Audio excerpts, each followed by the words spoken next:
Hey kids! Hi classmates. Okay, so we're here to teach you how to find the LCM or the least common multiple using three methods. And what are those three methods? Listing method, prime factorization, and continuous division. Okay, are you ready? Okay, let's start.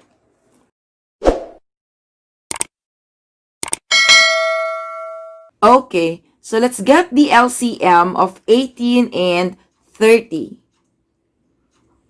What is LCM or the least common multiple of two or more numbers? Do you know? Well, LCM of two or more numbers is the least number that can be divided by the given numbers. Okay? To find the LCM, we are going to use three methods. Okay, let's try to find the LCM of 18 and 30 using the listing method. So, you write 18 here and 30. And then, it's like skip counting. Okay? So, yung 30, it's easy. We have 30, 60, 90, 120, and so on. So we list the multiples of 30. How do we get the multiples? It's 30 times 1, 30 times 2, 30 times 3, 30 times 4, and so on. Okay, so for 18, we have 18 times 1, we have 18. 18 times 2, you will get 36. If you cannot do mental math or mental computation, pwede naman kayo mag-scratch dito. Like, 18 times 3, you will have, so 3 times 8, you get 24. 3 times 1, you get 3 plus 2, you get 54. So, 54 here. Okay? And then for the next term or for the next multiple, you do like 18 times 4. So you have 72. Okay? So here you have 72. Okay? To get the next multiple, instead of multiplying 18 and 5, you can have 72 plus 18. And what do you get? 90. Okay? So I think we have a common multiple, and that's 90. Okay? That's the smallest number that is common to 18 and 30. It is the smallest number that can be divided by 18 and 30.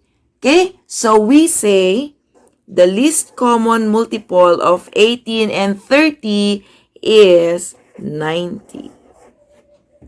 Okay? Now let's try prime factorization to get the least common multiple of 18 and 30. So, we write 18 here. Okay, think of two numbers. When you multiply, the answer is 18. So, it's 9 times 2, right? You stop here because it's already a prime number. The only factors of 2 are 1 and 2 itself, right? So 9, we can still factor this. It is 3 times 3. And then we stop because they are all prime numbers. And then we move to this number, 30. So can you think again of two numbers? When you multiply, the answer is 30. So let's say 5 times 6. We stop here because 5 is a prime number. 6, we can still factor this. It is 3 times 2. And then we stop because they are all prime numbers. Okay. So, this is how you find the LCM of 18 and 30 using prime factorization. So, 18, we list the prime factors of 18. So, you have 2 times 3 times 3, right? What about 30? The prime factors of 30 are 2 times 3. Make sure that you align the same factor. Okay? And then you still have 5. So you make another column kasi wala naman siyang kapareho. Right? Okay. So to get the LCM, you bring down all the columns. What do I mean by that? Here, you bring down this column. So you have 2 times. Bring down again this column. So you have 3. Bring down this column. You have 3 again. And then bring down this column. You will get 5. Okay? So if you get the product of 2 and times 3 times 3 times 5, that will be the LCM. And what is the LCM? What do you get? 90. Alright?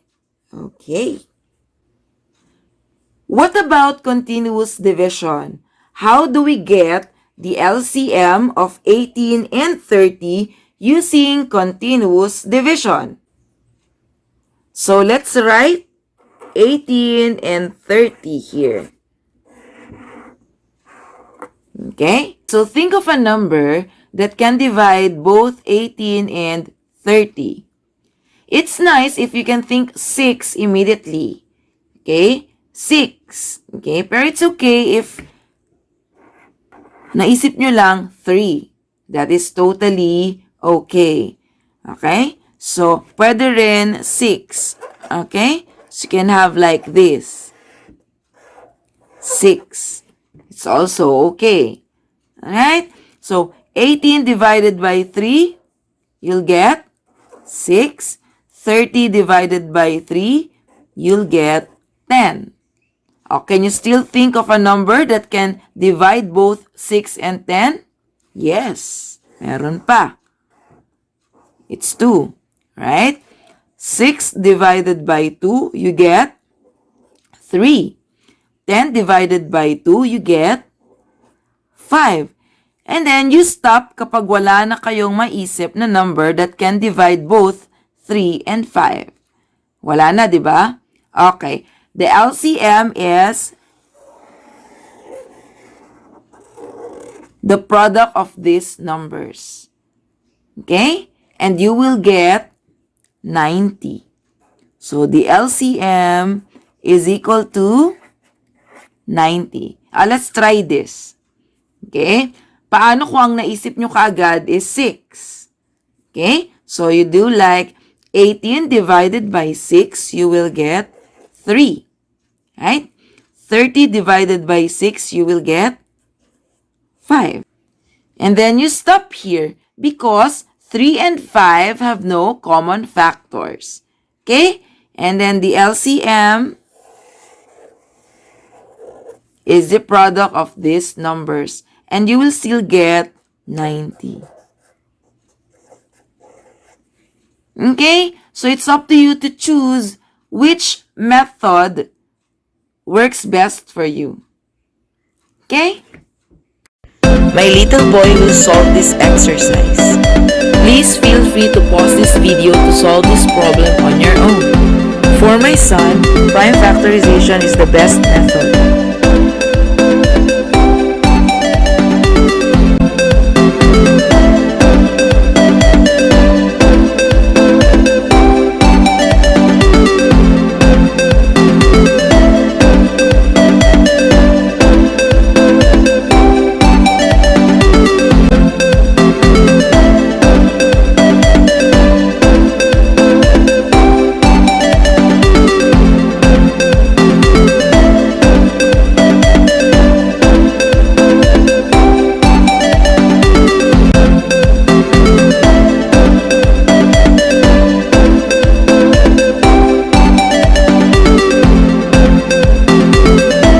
get 144 as well. Thank you guys for watching. See you in our next video.